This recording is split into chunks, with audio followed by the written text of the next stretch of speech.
Hi, everybody. Welcome back to CMN 153. And this is for our class for Thursday, the 7th, where we are talking about radio. And if you see in the notes below, in 2014, Clear Channel rebranded itself to iHeartMedia. This was a marketing strategy that was successful because in 2021 it became the largest U.S. radio corporation, leading to drastic cuts to local stations. This is a theme we've seen time and time again with media and will continue to see, where ultimately large corporations take over, and that means that local entities usually can't survive in that kind of economic and political environment. A little bit of history, and you can see this in the notes below in section 2. The 1920s, so about 100 years ago, is when radio became a mass medium. And this is important because now what we could do is transmit radio signals, radio waves, from an initiation point to a reception point, and that could be done with large masses of individuals. Now, the telegraph was initially the precursor of all of this. 1894 is the date that usually is thought of as the creation of wireless telegraphy by Marconi, though there is some dispute about who was the original creator. In the early 1900s, 1902, Forest Wireless Telephone Company created vacuum tubes. This was important because it helped to amplify the radio signals, which meant that they could be sent and heard from larger groups of individuals. In 1906 was when you've got your first voice transmission. And that's where the term broadcasting, which you're probably familiar with from a media perspective, but initially began as an agricultural term. It's for the wide seed castings in agriculture, which is exactly what these radio waves were doing, is that they were spreading wide castings of information. 1910 is where we get the beginnings of government regulation. Another theme that we've seen throughout the semester is that media ultimately becomes, at least powerful media, ultimately becomes regulated by the government, and all of the controversies that result as of that. So in 1910, the idea was that wireless equipment was required for large ships. It was seen as a vehicle for emergency situations, which is exactly what it became in 1912 with the Titanic, which you might have heard of. That horrible tragedy, which would have been a much worse tragedy if they didn't have the opportunity to use this new technology to call out for help. So, that tragedy led to the Radio Act, the government licensing required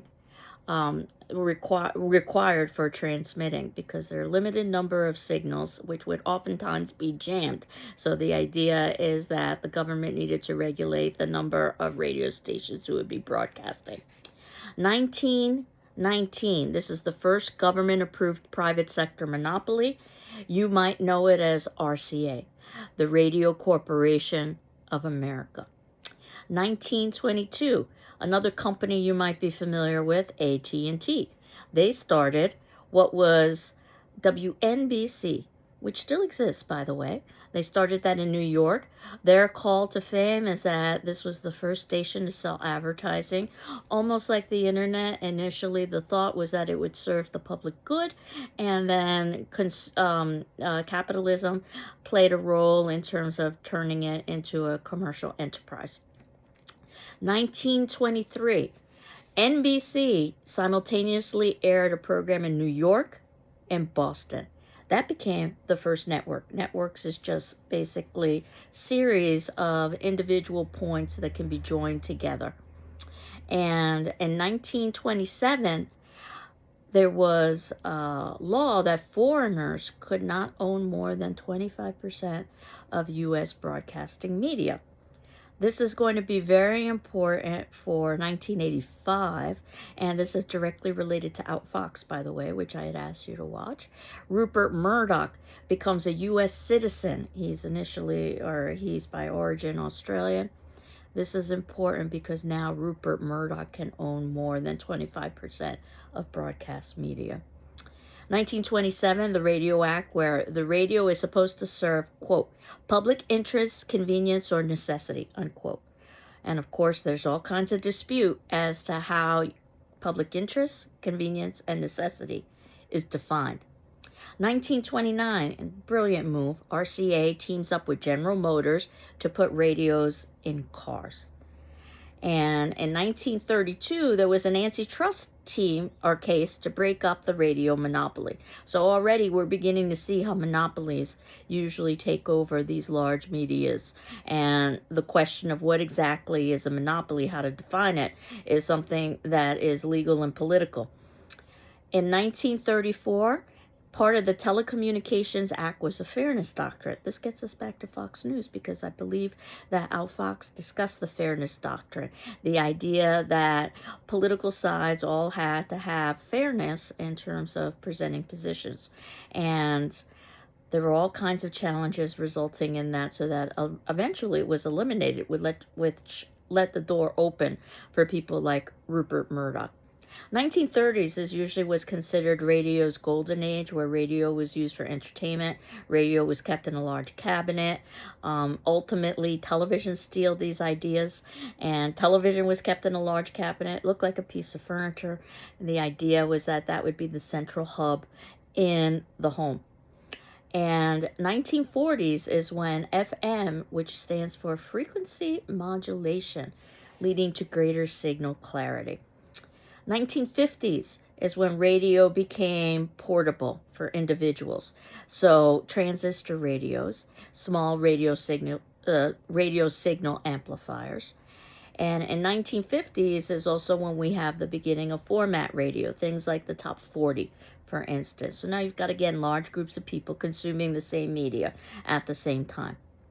The 1960s is when National Public Radio, you might know it by NPR, the first non-commercial radio network, and also PBS, which we'll talk about in the television section, the public broadcasting system, was created in some ways to counter the commercial interests of media.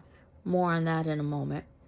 And 1970s is when we've got all kinds of format specialization, where radio is targeting specific demographic groups based on the kind of music or the kind of content that it's giving. 1987, remember that Fairness Doctrine Act was eliminated, which again led to the possibility of the creation of things like Fox News. 1990s is the emergence of talk radio as a major media force. I believe I had mentioned this earlier in terms of Rush Limbaugh and what that meant in terms of talk radio from a political perspective. The 2000s is where we see convergence, and we see this with all media forms, but in terms of radio, internet radio, streaming podcasts, and podcasts are increasing in popularity, by the way. July 2025, that's basically last week. PBS, which is Public Broadcasting System, and NPR, the National Public Radio, are defunded.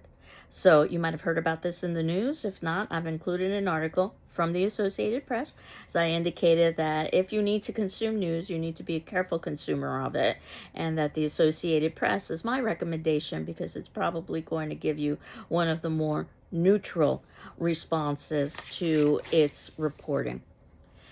So the power of radio, and that's what I think is really interesting, cannot be underestimated. And this was shown probably best in 1938. Remember the golden age of radio? On Halloween Eve, where a man by the name of Orson Welles, and we'll be talking about him as the semester progresses, and our textbook talked about him as well, made a radio program. Radio programs were oftentimes dramatized shows. Again, the precursor to television.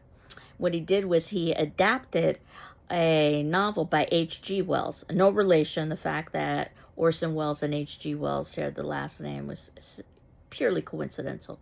And the H.G. Wells novel was about a Martian invasion on Earth, entitled War of the Worlds. And what was brilliant about the adaptation is that it was adapted to sound like a news broadcast about the actual invasion happening in live time.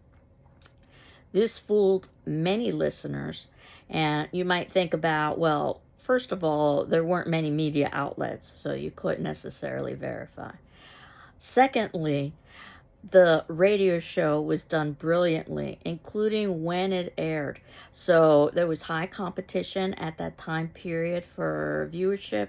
Orson Welles was well aware of that, made sure that his disclaimer at the beginning of the show that this was merely fiction would probably not be heard by most viewers. And in fact, what would be heard by most viewers would be during a commercial break on other stations, and this is when the Martians actually landed. So individuals who turned in late, and there were quite a few, actually believed that what they were hearing was a real live broadcast about Martian invasion. And panic ensued. The phone lines were jammed, major traffic jams, churches, synagogues, and other places of worship jam packed.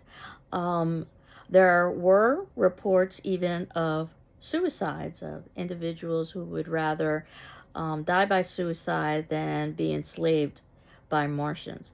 Now, some of these reports were exaggerated, but you'll be able to see in the notes below under the fourth section, section C, a headline from the New York Times, just to give you an idea. And at that point, the New York Times was considered to be the newspaper of record about how people were reacting. I also have a brief clip from a documentary that's 11 minutes long about the War of the Worlds, and it's from a larger documentary called The Battle Over Citizen Kane. We'll talk a little bit more about Citizen Kane when we get into the movie section, Citizen Kane being a very famous movie by Orson Welles.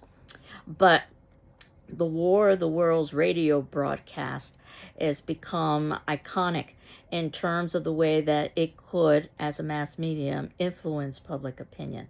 And it turns out that I have a colleague who, when he was a child, had a teacher who was a young girl during this panic, where it seemed that Martians were invading New Jersey.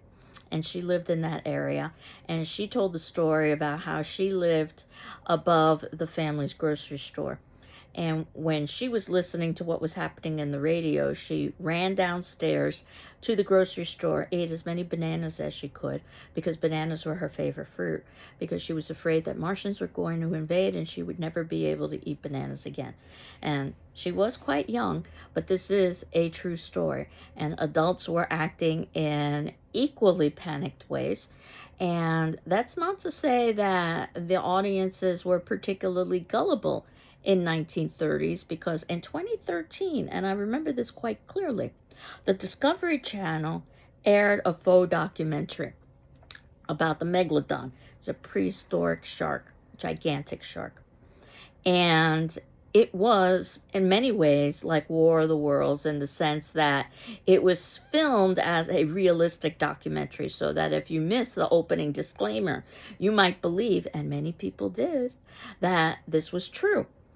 And I can tell you that the next day, viewers were furious because they felt that they had been duped by the Discovery Channel. And at that point in 2013, there was this expectation that places like the Discovery Channel would share real information and real science. So 2013 really wasn't that long ago. And of course, now when we think about how easily people are duped by fake news stories, as much as things change, they also remain the same.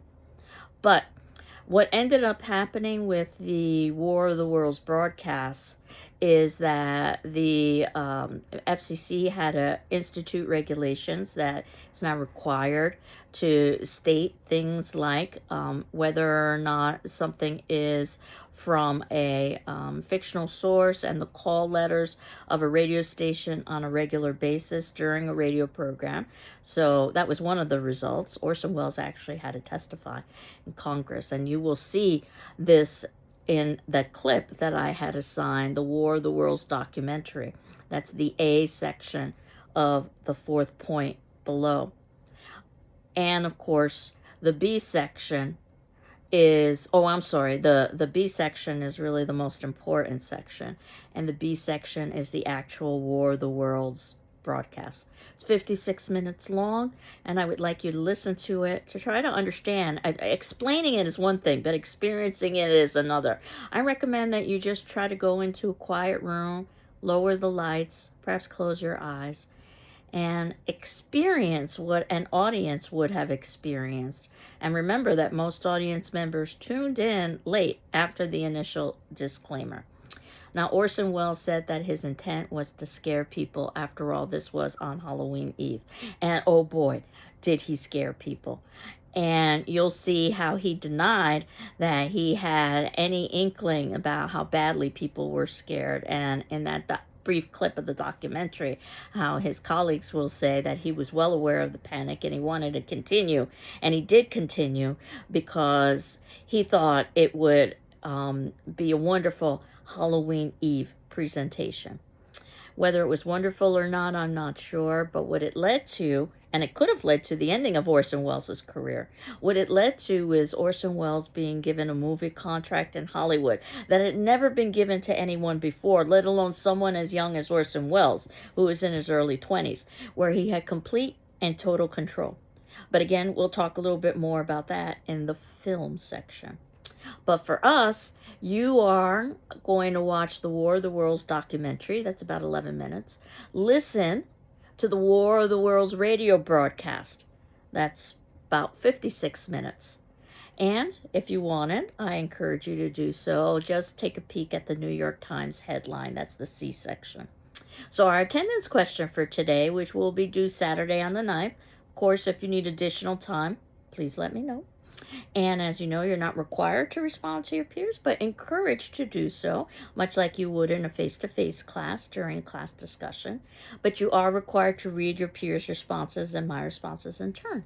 So after you've listened to the War of the World radio broadcast, why do you think radio listeners reacted so strongly to the 1938, this is when it was broadcast, the 1938 War of the Worlds radio broadcast? So I leave you to listen to War of the Worlds. I hope you're doing well. I'm doing well.